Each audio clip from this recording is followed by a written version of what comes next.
Backward design is the method of designing educational curriculum by setting goals before you choose the forms of assessment and instructional methods.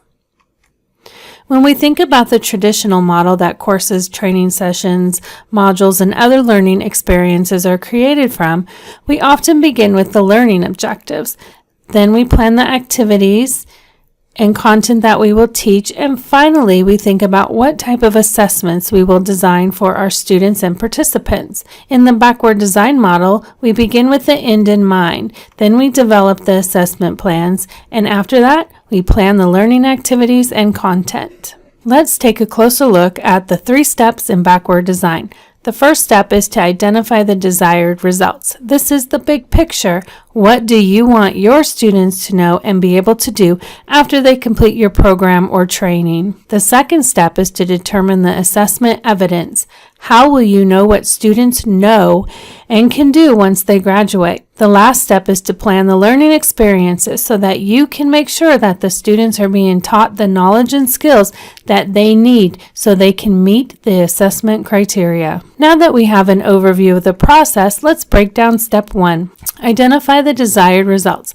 This is a step where you ask, what should the students know, understand, and be able to do at the end of the class, course, module, training, and academic program? Start by identifying the big ideas and skills, also known as the desired results.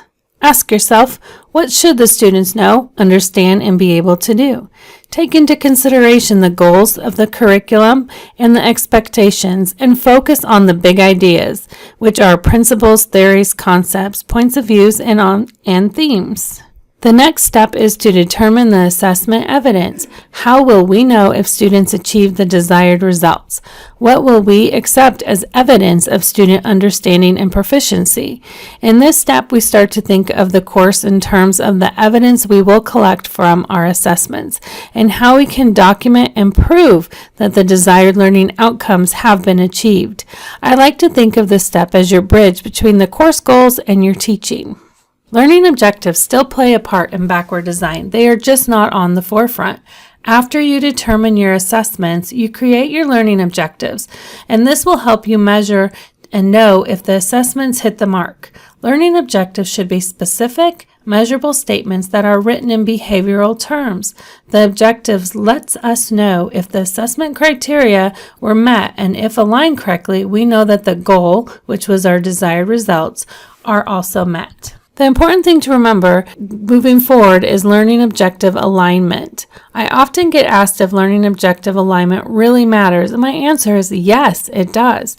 You want to make sure your desired results, assessment plan, learning objective, and learning experiences connect to each other to achieve that optimal learning experience. Here is an example of a goal alignment. The desired results align with the assessment. The learning objective allows me to measure the learning on the assessment, and the learning experiences will give the students the tools to be successful on the subject and assessment. The last step is to plan the learning experiences and instruction.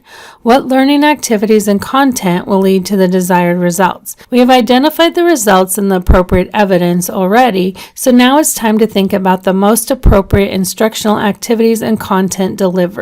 There are some key questions that need to be considered, and they are: what facts, concept, principles, processes, procedures, and strategies will students need to achieve the ultimate results and perform effectively?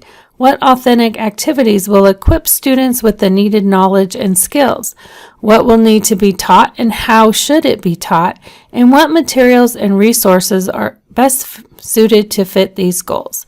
We want to clearly define what activities, lectures, and content will be designed to meet the learning experiences necessary to help our students be successful in meeting the desired result. Let's take a look at some examples. In this first example, our desired results would that the students or participants would be able to write objectives that align with goals and competencies. The assessment activity would be to have the students write 5 objectives and align them with the goal, assessment, and activity. And the content creation or activities would be to create a video and have the students watch the video, which demonstrates how to write objectives and how to align objectives. And in example number 2, I would have the students construct learning modules using technology. And then I would assess that by having them build their own presentation or assessments as an assignment. And for the learning experiences, they would watch a video lecture on presentations and assessments using technology, watch a SAMR lecture on technology, and participate in the technology tools discussion board. This would be if I had a patient in my office, and the patient needed to learn how to check their blood glucose using a glucose monitor. I would want to make sure that the desired results were that they could check it once they leave my office. To assess this, I would have the patient practice using the monitor in the office, and the learning experiences would be to go over an infographic with glucose monitoring steps and frequently asked questions before they practice and leave the office. In example 4, I would want the faculty to know how to create teaching presence in online classrooms as the big idea.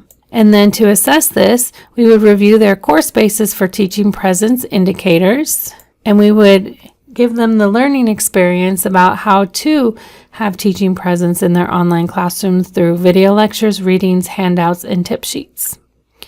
I hope this short video gave you a quick overview of backward design and how it can help you in designing any learning experiences. Thank you.